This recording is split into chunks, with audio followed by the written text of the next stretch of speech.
Hello, everyone. I'm so excited to be introducing patient profiles. A patient profile can include demographics, past medical history, medications, allergies, and so on. And it lets you link a particular encounter to a patient. And that allows you to carry important context across visits. So the first question is, why did we build patient profiles? Well, our goal is to help clinicians not only provide better documentation, but also help them with downstream tasks, such as referrals, forms, and billing.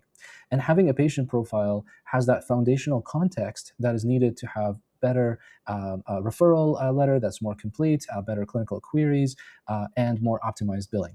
So what I'm going to do is I'm going to show you how to create a patient profile, how to link it to an encounter, and how that can help in at least 3 different workflows that we will be demoing today. Without further ado, I'm here in the encounter page on Pippen, and I'm just going to go ahead and click audio as usual to start an AI scribe experience.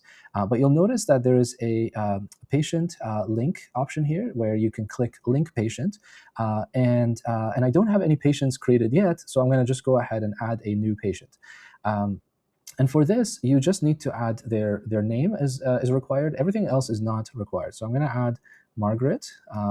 This is a hypothetical example, and we're going to select the date of birth. So it's 1965, and we're also going to put September 14. Okay. Again, this is not required. These are optional. The only required field is the name. And we'll go ahead and just click Create Patient, right? Now, I'm going to put a hypothetical example, and Margaret is coming in for an intake. So I'm going to select an intake example. This is one of our starter kit templates that you can access. And we'll click End Recording, and then I'm going to put that hypothetical example for reference.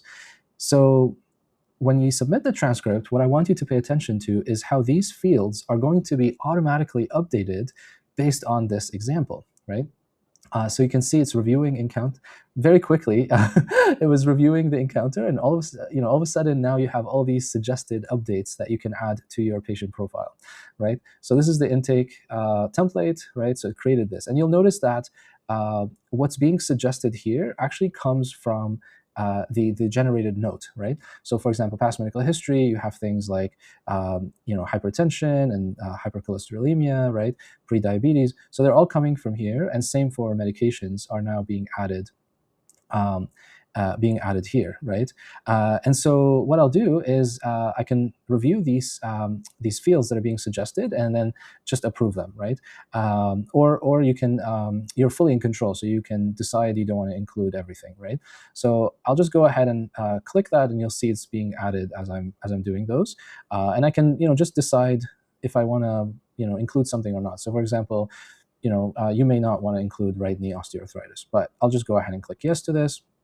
And then what I usually do is for things like Tylenol as needed, maybe I don't need to add that to the list, so I'll just decline this one, right? This is also just Voltaren gel, so I'll decline. I don't want to add calcium and vitamin D, but the other medications I will add. And then we have sulfa allergy. This is very important. That was captured from the notes, so of course I'll add that as well.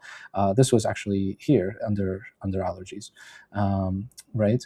And so now you can see that we have a complete patient profile, right, with past medical history, medications, allergies. So then, and all of this was really done automatically from the transcript, right? So you're talking to the patient, you're gathering their past medical history, and so on, and then that gets added to the patient profile. So then the next step is, how does that help in future visits, right? So let's go ahead and create a new encounter, right? And I'm going to do the same example of having Margaret, but this time she's coming in for a different visit. And today's example is that I saw Margaret today. She's having an erythematous rash scattered on arms, legs, and trunk. Started about 4 weeks ago. She thinks it's related to a new detergent that her skin is sensitive to. However, she tried Betaderm but did not improve. On exam, she looks well. There were erythematous patches on arms, legs, and trunk. No sinister features.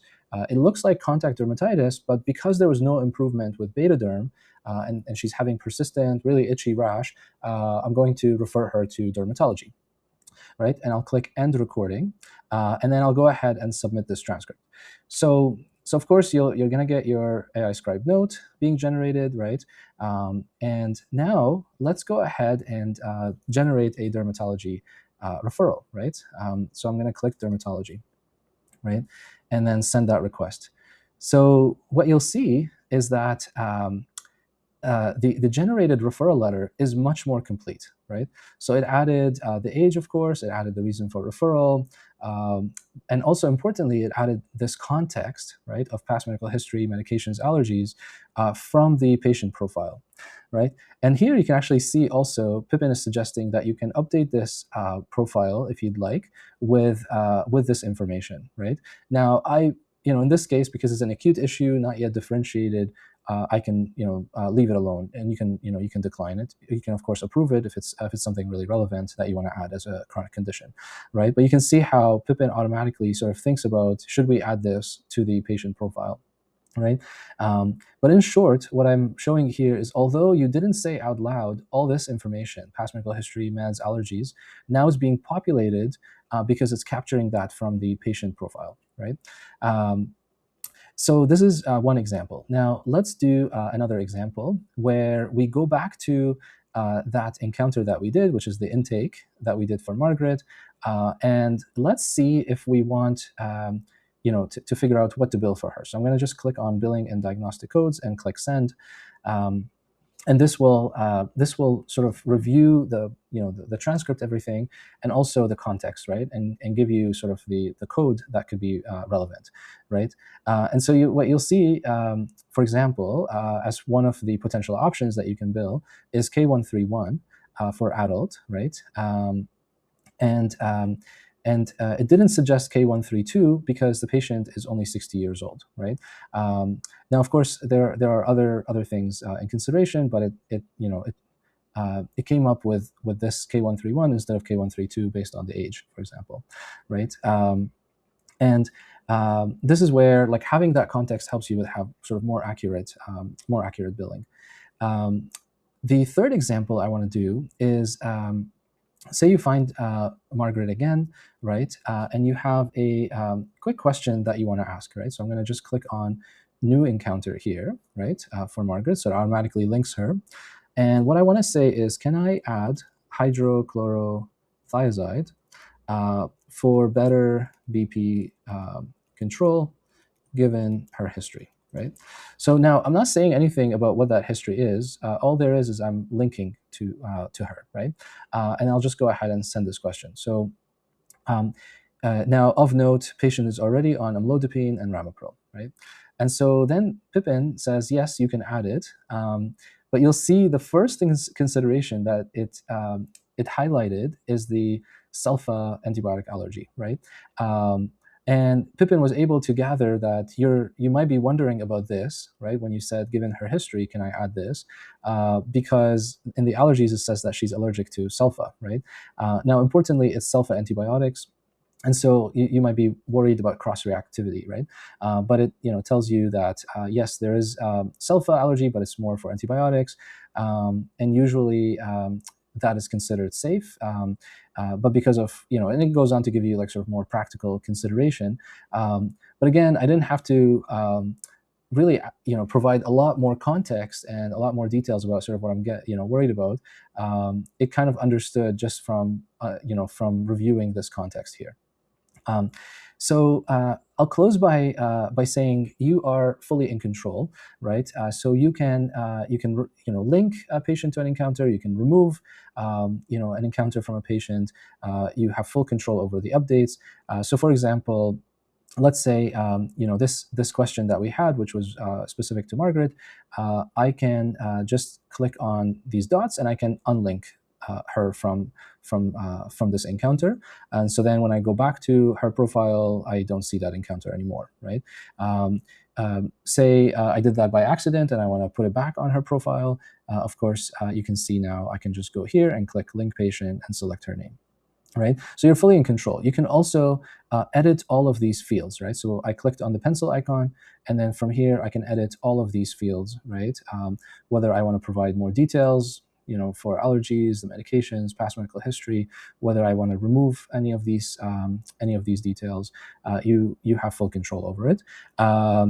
And lastly, just in terms of general sort of like appearance, when you click on audio, you can collapse these menus or fully expand them, right? So we've added the ability for you to control the appearance of this encounter page. So for example, I can collapse this window, right?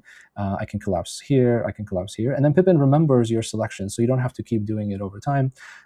And what's really also cool about it is that all of these functions are accessible by just hovering over. So if I just hover over, I can still access that function without having to expand the window. Same with the encounter context and of course the menu. So I hope this helps. Thank you so much for listening. Please let us know if you have any feedback or suggestions. We would love to hear from you and continue building for you. Thanks again and have a great day.